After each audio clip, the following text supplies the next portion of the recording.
လိုက်မှမရှိတဲ့တကယ်ချင်းအားလုံးမင်္ဂလာပါဗျကျွန်တော်မိုးကြီးပါကျွန်တော်6ချိန်တော့ခီးသွားနေလို့မလို့မတင်ပြပါဘူးနော်ကျွန်တော်10ချိန်မှာတော့ပထမဆုံးဖိုင်နေနဲ့ကျွန်တော်ပြပေးလိုက်ပါ යි နော်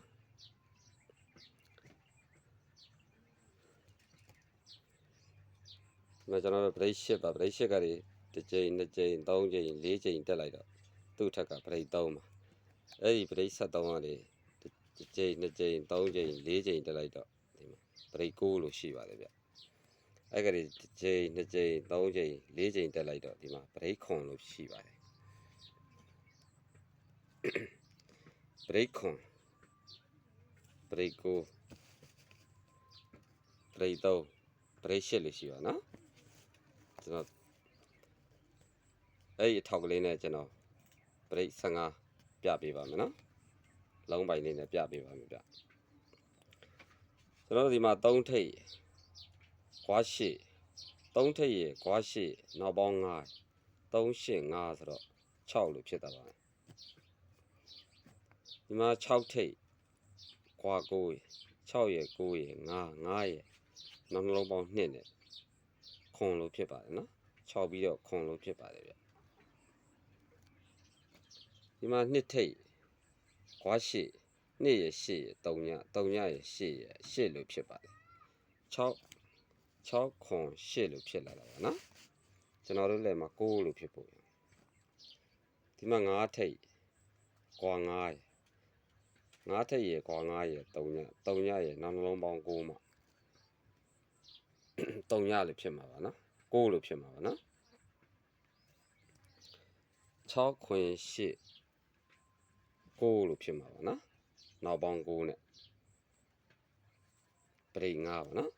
နောက်ပေါင်း9နဲ့ break 5ကို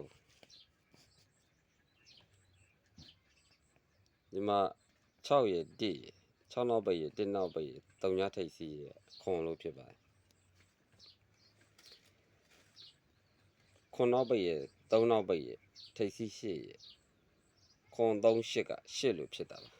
ခွန်ပြီးတော့8လို့ဖြစ်လာတာပါနော်8ပြီးတော့ကျွန်တော်တို့ဒီမှာ9လို့ဖြစ်ရမှာ9နောက်ပိတ်ရ3ညနောက်ပိတ်ရထိပ်စီး4ရ9 3ည4ဆိုတော့9လို့ဖြစ်လာတာပါဗျ6ခွန်8 9လို့ဖြစ်မှာပါနော်ခွန်8 9ကျွန်တော်တို့လည်းမှာ3ညလို့ဖြစ်ဖို့ရခွန်နောက်ပိတ်ခွန်နောက်ပိတ်ခွန်44 4ရကျွန်တော်တို့6ထိပ်ဝင်မှာ3ညလို့ဖြစ်မှာ6ထိပ်စီးနေပါနော်နောက်ပေါင်း9ကို6ထိပ်စီးနေပါဗျ6ထိပ်စီးနောက်ပေါင်း9ကျွန်တော်10ကွက်လိုက်နဲ့ဒီ3ကွက်ထုတ်ထားပါတယ်နော်ကြိုက်ဆုံးဒါလေးကိုတော့ရမ်းပါနော်6တစ်8ရ6 9သေးရကျွန်တော်6တစ်8ကိုကြိုက်ပါတယ်နော်ဒီနှစ်ကွက်ကိုတော့ရမ်းပါဗျကျွန်တော်ရဲ့ပထမဆုံးဗီဒီယိုဖိုင်လေးကို like ကလေးတစ်ယောက်တစ်ချက်နှိပ်ပြီးအားပေးတော့ပါအောင်နော်ကျွန်တော်ရဲ့ဗီဒီယိုဖိုင်လေးကိုကြည့်သူတိုင်း like လေးတစ်ယောက်တစ်ချက်နှိပ်ပေးတော့ပါအောင်ဗျကျွန်တော်တင်မဲ့ site တွေကြမ်းပါသေးနော်ဒီမှာကျွန်တော်တင်မဲ့ site တွေပါကျွန်တော်တို့ဒီကနန်းတော့ဒီ line လေးကကျွန်တော်မျက်စိမှောက်သွားလို့နော်ဒီ break ကိုကျွန်တော်တို့3.39ပတ်လည်နဲ့လိုက်တဲ့ break 8လိုက်တဲ့ပုံစံလေးပါနော် break 9ကြတိုင်းသူကဒီ3ခွက်က break 8လို့ပုံမှန်ကြနေတာပါအဲ့ line လေးကိုကျွန်တော်သွားပြီးတော့အားတန်လိုက်လို့ဒီ line လေးကကျွန်တော်နေရခဲ့တာနော်ကျွန်တော်တို့မပေါက်ပါဘူးဒါမှဆိုရင်ရှေ့ပေါင်းခွန်နဲ့နှစ်နောက်ပိတ်ကိုရှေ့ပေါင်းခွန်နဲ့ကျွန်တော်တို့ break 9ပါနော်10ခွက် line တဲတိုးရမှာပါနော်တဲအောင်အောင်မယ်ခဏပါဗျအဲ့ line လေးဆက်ပေးအောင်မယ်ဆိုရင်တော့ကျွန်တော်တို့ဒီမှာကျွန်တော်တို့လှည့်ရောက်လာပါပြီနော်ကျွန်တော်နောက်ဗီဒီယိုဖိုင်နဲ့တင်ပေးပါမယ်နော်အားလုံးတကယ်ချင်းတွေအားလုံး10ချိန်မှာကန်ကောင်းကြပါသည်ဗျ